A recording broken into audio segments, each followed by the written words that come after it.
ฝากบรรยากาศตามตรงไหนตรงหน้าตามถึงท่าไม่ให้ดูให้ชมไอ้ซีลาวไทยต่างประเทศเขาดูเขาส้มเนาะฝากติดตามไปเด้อฝากติดตามส่องยูทูบของพระซีโอบุญมีสปอร์ตเสนเนาะกดไลค์กดแชร์เนาะกดติดตามอันนี้กดไลค์กดแชร์กดติดตามอันนี้เนาะ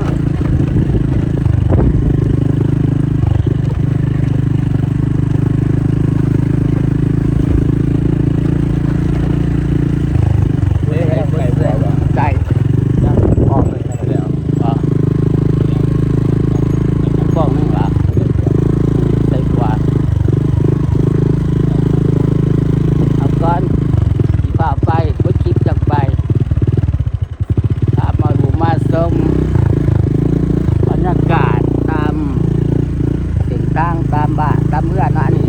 เมื่อเพื่อนเบาเอิกเบาเล่าไต่เนาะเพื่อนเบาเอิกเบาเล่าไต่เด้อมาเพื่อนเบาเอิกเบาเล่าไต่อันเรื่องของเพื่อนบ่ทันไหนสำเร็จเนาะยังบ่ทันสำเร็จเด้อไล่แล้ว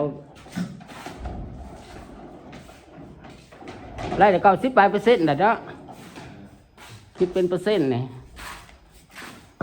สบายดีพี่น้องสบายดีวันนี้ปลาซีโฮมาเด่นน้ำพี่น้องเนาะเป็นว่าบ่ได้น้ำเบาเบาเราไต่เนาะมาอย่างเนาะส้มพี่น้องบ้านมาส้มเพื่อนบรรยากาศเพื่อนไปเนาะ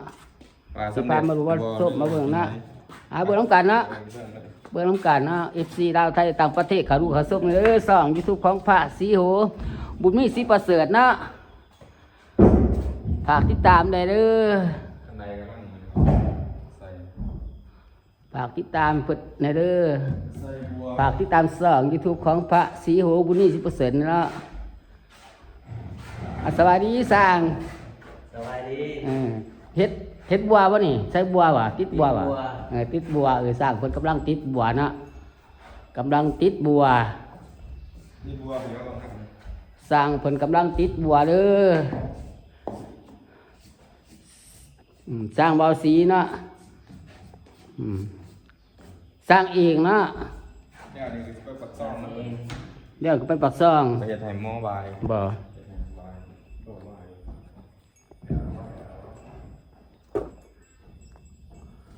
ปลามารูมาส้ม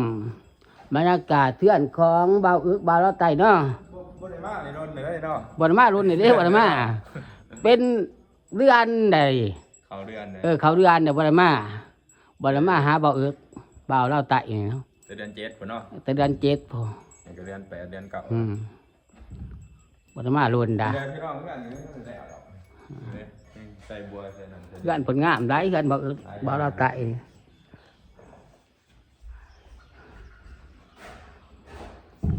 เพื่อนผลใดเงินทางอากาศเด้อ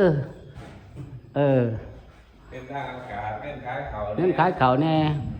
หลายอย่างเงินหลายอย่าง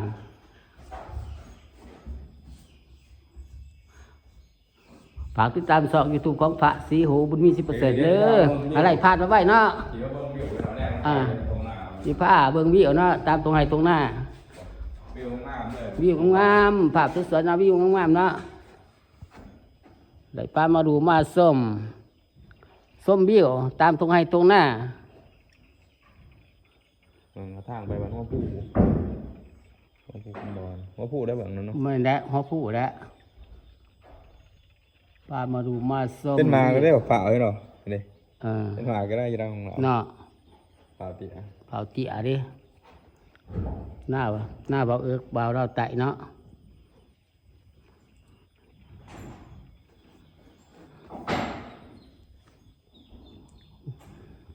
ป่านี้ก่อนเราจะที่อยู่ตัวงานไป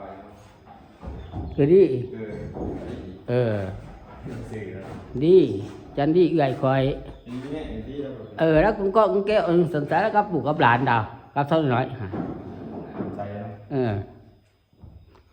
khỏi bay với mặt nhà mất chép bằng ngày khỏi chắc chép từ nước chép bằng nhà bi hà lại chắc sẽ chép gặp bi hà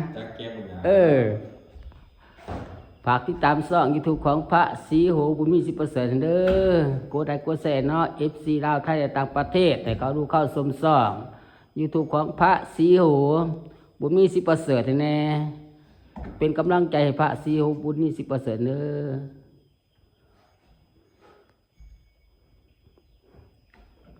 อันนี้สร้างเพิ่น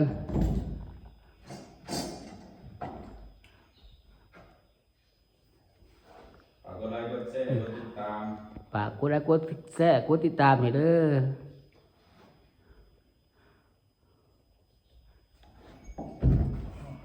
สิติดใส่นี่สิจับ ติดทั้งหลังนี่ ติดทั้งหลังบ่ ไม่ได้ติดอันนี้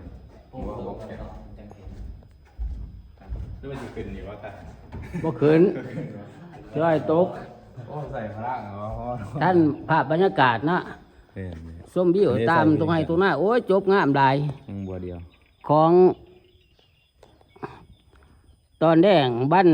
สุกบ้านที่31/2026ไล่เอาฝาบรรยากาศมาให้ดูให้ชม FC ลาวไทยและต่างประเทศ เขาดูเข้าชมวันที่31มื้อนี้ เดือน เดือนที่7ว่ะแม่นบ่ 8 เดือนที่8ว่ะ2026เนาะภาพสวยๆงามๆเนาะเอามาฝาก FC ลาวไทยต่างประเทศเขาดูเข้าชมช่อง YouTube ของพระศรีโหบุญมี10%เด้อกดไลค์กดแชร์เนาะกดติดตามให้แน่กดไลค์กดแชร์กดติดตามให้แน่ภาพบรรยากาศเขาเนาะตรงให้ตรงหน้าเขาหน้า